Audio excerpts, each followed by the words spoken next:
went back into the land of the Pharaoh, where I remember the Israelites were living. Now, Aaron was among these Israelites that was living, isn't it? But he was an old man, quite older to Moses. And at that point, when he went to meet Aaron, and he also met Aaron's mother, who at that point was very old. But I think she recognized that the son was back. The son was back, yes. Because even the Bible says that I will reunite them together. Yes. Even it was after years that they were reunited together. Then from there they began their quest. Remember, Moses went to the Pharaoh very many times to plead for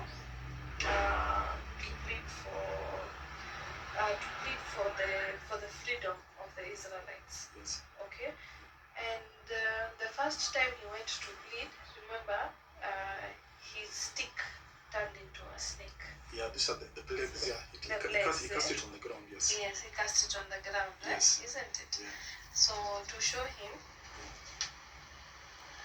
to show the Pharaoh that he is indeed sent by the gods. And then I think they gave the second plague, whereby there was the locusts, and I think there was the third plague of whereby the firstborn of the family will die after drinking a certain wine. So those were the plagues, yes, definitely. So that's what I was telling. What do you learn from the story of Moses as a person? What are some of, because it teaches us a lot. Yes, it does. Yeah. It's a very inspirational story, but I think the climax was the movie. The movie, the Ten Commandments. What's the Ten Commandments? It's a movie, the Ten Commandments. Which Moses got much later on, at the point where he had fled the land of Egypt with the Israelites. Okay. When you see these people started fighting with each other, they started this and that. So then he got the Ten Commandments at the Mount Sinai. Yeah. So apart from the Ten Commandments, what do you learn from the story of Moses? Because it's a very interesting story. Yeah, it is. It's something very inspirational. Yeah, there are many things to learn from the life of Moses. Yeah. Like what? No, I think it's more of a practical application. I think that's where we have the AIC church. Okay, you see, the thing is, yes, it's a practical, but I think all of these stories try to teach us that we are of human nature, and we're not bound to be perfect. We're not bound to be perfect.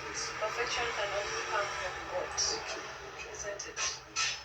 That is, I think, the biggest learning, because had it not been for God, Moses would have not been able to change his stick into a snake, isn't it? But it was the power through God, isn't it? Yes, it was. Yeah, so it's, we are of human nature, and our submission should come to a deity of a higher power, isn't it? Yes. So that's one of the things. Another thing is resilience, patience, or by virtue, all of those things, and doing what is right, just having a moral compass at all times, it's very important, yeah. And even when we come to counseling, the first thing we seek is a moral compass. And even for my clients, I must ensure that this client has a moral compass. If this client does not have a moral compass, then what we say in psychology, I don't know if you've heard of Sigmund Freud.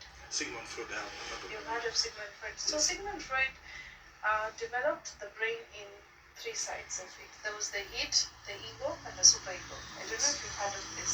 I have. So the id was would want to deal with all the desires. Okay? The desire for food, the desire for intimacy, the desire for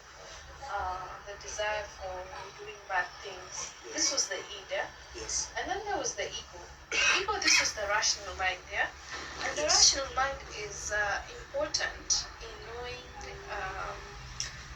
what is the right thing to do, yeah? It brings the balance between the id and the super ego. So the super ego is the moral compass, yeah?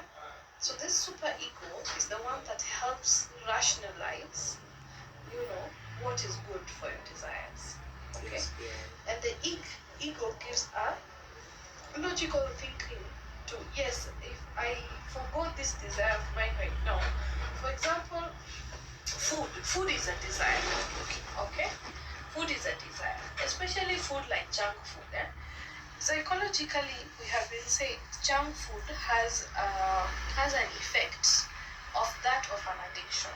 Yeah. Because what it does, it increases the sugar levels, which increases the dopamine levels. Okay. So when your dopamine levels increase, yeah, obviously you feel a rush of happiness. Okay? Yes. Okay? And this soon becomes an addiction. Food can become an addiction. I think you know that. I know that.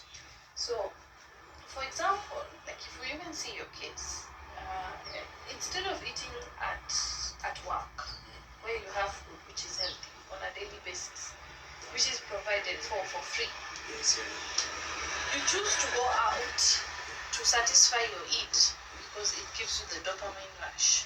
But if you were to decide to use your ego, yeah, and your super ego, you would have said moralistically, I'm being provided for food here at the office, I shouldn't waste it. That is your moralistic compass. Then your ego comes in and says, yes, it would be good I take food from the office because that will help me save some money. Yes, some money. Yeah? Yes. So this is how the id, ego, and the super ego works. So that is what I'm telling you. Yes. Even to the teachings of psychology, yes. the moral compass